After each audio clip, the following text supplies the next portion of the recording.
आज की रेसिपी वो है जो लगभग हमारे घर में डेली ही बनती है। वो है दाल। दाल हम रोज घर में खाते हैं और जब रेस्टोरेंट ढाबे में जाते हैं एक डिश दाल की तो जरूर ऑर्डर करते हैं। तो दाल हम सभी को प्रिय होती है। दाल बनाने का तरीका सबका अलग अलग होता है। ढाबा रेस्टोरेंट फेल हो जाएगा अगर आपने इस तरीके से एक बार दाल बनाना सीख।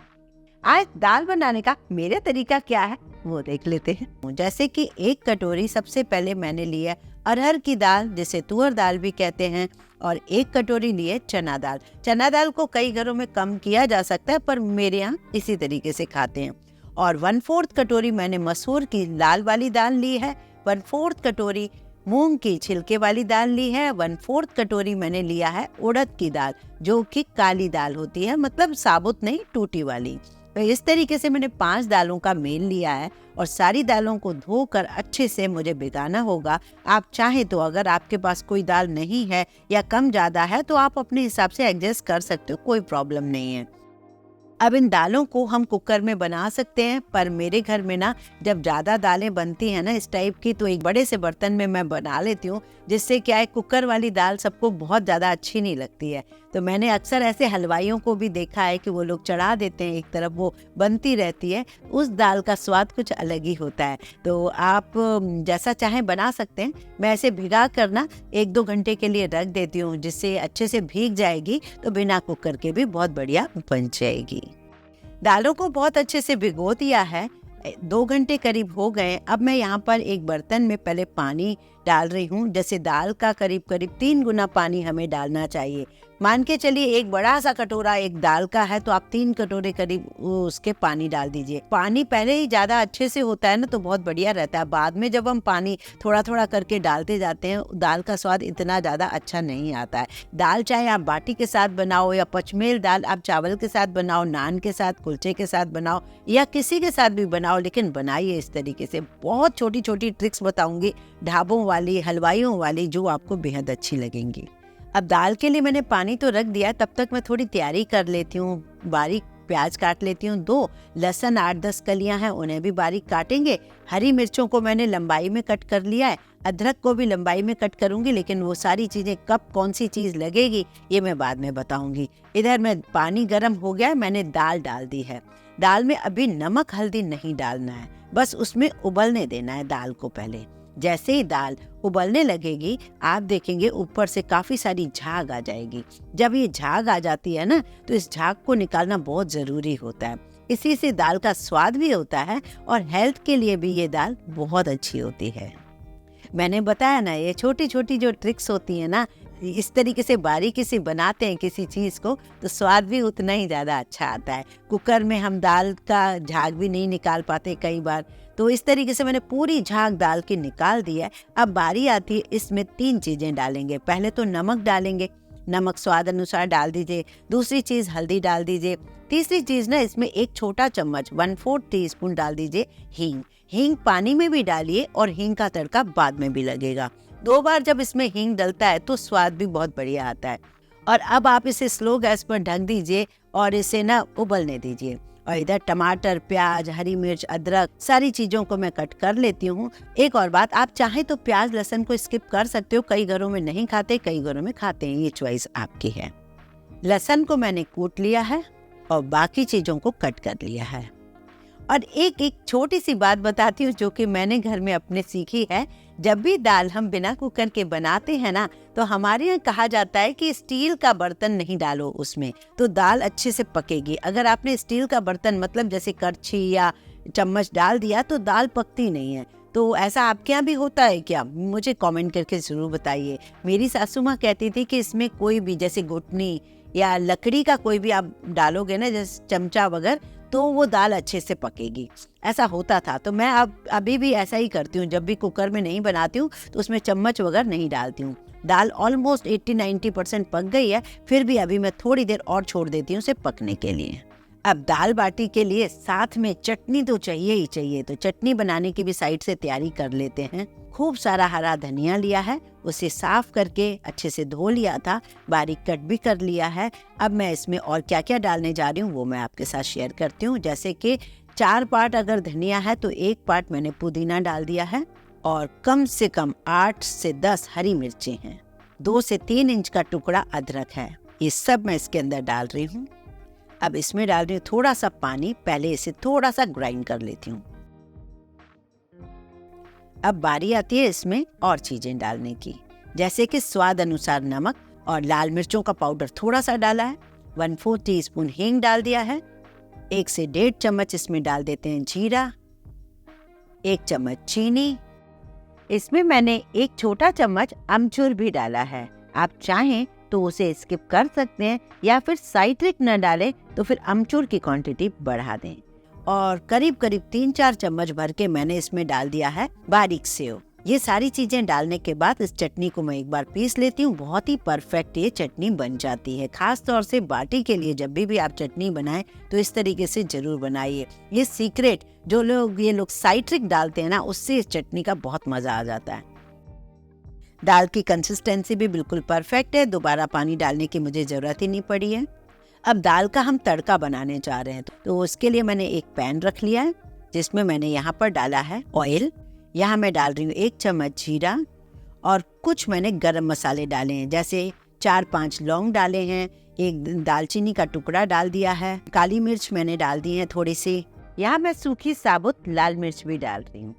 ये डालने के बाद मैंने इसमें कुटी हुई लहसुन डाल दी है। छोटी छोटी चीजें आप जरूर ध्यान दीजिए, जैसे कि लहसुन अगर आप कूट के डालोगे ना, उसका स्वाद बहुत ही अमेजिंग आएगा। ये सब पकने के बाद मैंने डाल दिया बारीक कटा हुआ प्याज। प्याज को मैंने पिंक होने तक पकाया है, ज्यादा डार्क नहीं करना है, लेकिन पिंक होने तक जरूर पकाइए। उसके बाद डाल दीजिए बारीक कटे हुए टमाटर। दाल ज्यादा थी तो मैंने 4 टमाटर डाल दिए और टमाटर डालने के बाद मैंने इसमें डाल दिया है नमक। दाल में नमक डाला है तो थोड़ा इस बात का ध्यान जरूर रखें। उसके बाद लाल मिर्चों का 1 चम्मच पाउडर डाल दिया है, हल्दी पाउडर थोड़ा सा डाल दिया है और थोड़ा सा जीरा पाउडर डाला है। अभी हम एक तड़का और भी बनाएंगे, तो इसलिए अभी आप इसको धीरे धीरे पकने दीजिए। नमक डालने से टमाटर वगैरह बहुत अच्छे से पक चुका है, उसे हम एक तरफ रख देते हैं। अब यहाँ लूंगी मैं एक दूसरा तड़का बनाने के लिए। इसके लिए आप कोई भी छोटा तड़के वाला पैन ले लीजिए और इसमें डाल दीजिए 1 कड़छी घी। घी डालने के बाद इसमें डाल दीजिए हींग। मैंने बताया था ना आपको कि हींग 2 बार डालूंगी मैं। हींग डालने के बाद मैंने इसके अंदर डाल दिया है 1 टेबल स्पून भर के कसूरी मेथी। कसूरी मेथी डालने के बाद जो ये तड़का हमने बनाया था ना, तो 2 कड़छी भर के इसमें मैंने ये तड़का डाल दिया है। अदरक को अभी तक मैंने यूज नहीं किया था, अदरक कच्ची अच्छी लगती है। और हरी मिर्चें और अदरक मैंने जो लंबी काट के रखी थी वो मैं अभी यूज कर रही हूँ। अब आप इसको अच्छे से पकने दीजिए। बीच बीच में आप थोड़ा थोड़ा पानी डालते जाइए। इस ट्रिक से थोड़ी आग लग जाती है। फ्लेम लगने की वजह से इस तड़के में जो खुशबू आती है ना फ्लेम की, वो बहुत ही अमेजिंग लगती है। अब आप दाल में दोनों तड़के डालिए, पहले छोटा वाला तड़का और उसके बाद आप डाल दीजिए बड़ा वाला तड़का जो हमने पहले टमाटर प्याज का बना रखा है। कुल मिला के दोनों तड़के डालने के बाद दाल को थोड़ा सा और उबाल लीजिए, बस फिर दाल आपकी तैयार है। और इस समय ये बिल्कुल मत सोचिए कि दाल में हल्की तो नहीं लगेगी, बिल्कुल नहीं लगेगी। ये रखने के बाद गाढ़ी हो जाएगी। ऊपर से डाल दीजिए हरे धनिये की बरसात, मतलब गार्निश कर दीजिए हरे धनिये को। तो इस तरीके से ये दाल बिल्कुल बनकर तैयार हो गई है। जब आप सर्व करें तो इसके साथ आप नींबू जरूर सर्व करें, क्योंकि कई लोगों को दाल में थोड़ा खट्टा पसंद है, तो नींबू आप सर्व कर सकते हैं। अब इतनी सारी दाल के लिए एक्चुअल तो बाटी भी ना बड़ी क्वांटिटी में बनती हैं। आपको छोटा रेशो बता रही हूँ बाटी का, जिससे आप आराम से बना सकें। बाटी भी ऐसी जो कि बहुत अमेजिंग। एक बार मेरे तरीके से इसे बनाना सीख लीजिए, बहुत पसंद आएगी। बिस्किट जैसी बाटी बनेगी, वो भी बिना अवन के भी बनेगी। मैं बना रही हूँ मसाला बाटी आज। तो यहाँ पर मसाला बाटी बनाने के लिए मैंने क्या क्या लिया है वो आप देख लीजिए। मैं आपको करेक्ट रेशो बता रही हूँ। जैसे कि मुझे चाहिए सूखा साबुत धनिया 1 चम्मच और 10-15 काली मिर्च। इनको हम दरदरा कूट लेते हैं। इसमें थोड़े से दाने मैंने सौंफ के भी डाले थे। मैंने बताया ना कि मैं मसाला बाटी बनाने जा रही हूँ, तो इनको मैंने दरदरा कूट के एक तरफ रख लिया है। यहाँ मैंने एक परात में 2 कप गेहूं का आटा, आधा कप बेसन या मक्के का आटा, जो भी डालना चाहो, और इसके अंदर मैंने डाला है ½ टीस्पून बेकिंग पाउडर या फिर 1/4 टीस्पून बेकिंग सोडा। और इसमें डाल दीजिए आप नमक हल्दी, थोड़ी सी अजवाइन जिसे हमें कूटा नहीं था, हाथों से क्रश करके डाला था। अब आटे में सारी चीजें 1 बाय 1 डालने के बाद बारीक कटी हुई, बहुत बारीक कटी हुई मेथी डाल दीजिए और 1/3 कटोरी लिया मैंने घी। ये करेक्ट रेशो है, ये सारी चीजों का रेशो मैंने आपको बता दिया है। इस तरीके से आप कोई भी कटोरी सेट कर सकते हो। सारी चीजों को अच्छे से मिक्स कीजिए जिससे घी हर जगह मिक्स हो जाए। 1/4 कटोरी लिया है मैंने दही। अब बाकी का जो मुझे पानी लगेगा वो हल्का गुनगुना ले लीजिए और बाटी के आटे को ना तो बहुत ज्यादा टाइट गूंथना है, ना ही बहुत ज्यादा सॉफ्ट गूंथना है, मीडियम होना चाहिए। मैं आपको बाटी कई टाइप के बताऊंगी, जैसे होल कैसे किया जाता है, इसको कट कैसे किया जाता है, या फिर इसके अंदर फिल कैसे किया जाता है। फिलिंग भरने के लिए आप कोई भी फिलिंग डाल सकते हो, जैसे कि अक्सर हम लोग आलू की फिलिंग बनाते रहते हैं, तो जैसे भी आप डालना चाहें तो इसमें भर के भी बना सकते हो। अब इसे 15-20 मिनट के लिए आटे को रेस्ट दीजिए। उसके बाद चलते हैं इस मसाला बाटी को बनाने के लिए। 30 मिनट बाद मैं इन बाटियों को शेप देने जा रही हूँ। अब आटा देख रहे होंगे आप कितना बढ़िया मुलायम है, तो ऐसा ही हमें आटा चाहिए। ऐसा बिल्कुल भी नहीं चाहिए कि इतना ज़्यादा टाइट कि कोई बाटी खा ही ना सके। तो इसके लिए हमें क्या करना होगा, हाथों में घी या ऑयल लगाइए और अगर आपको होल करना है तो इस तरीके से होल कर दीजिए। और एक तरफ से आप कुकर गरम कर लीजिए गैस पर और एक तरफ से मैंने अवन भी गरम कर दिया है। दोनों चीज़ों को गरम करने की वजह से मैं दोनों तरफ से ही आपको बताऊंगी कि हम बाटी अवन में बनाएं तो उसमें कैसे बनाएं, कुकर में बनाएं तो कैसे बनाएं। कट लगाना है तो आप इस तरीके से कट लगा सकते हो।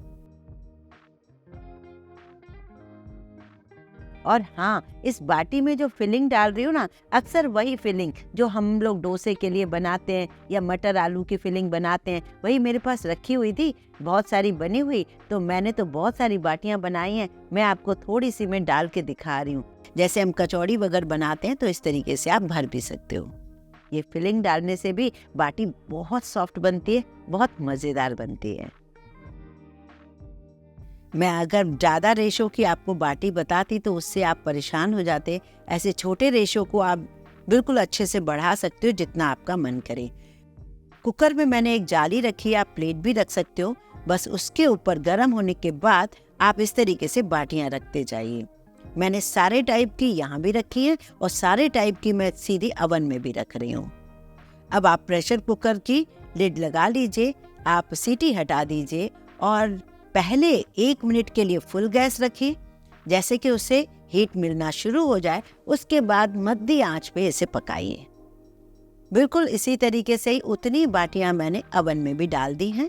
इसे भी मैंने 180 या 190 डिग्री पर भी रख सकते हैं, अपने अपने अवन के अकॉर्डिंग।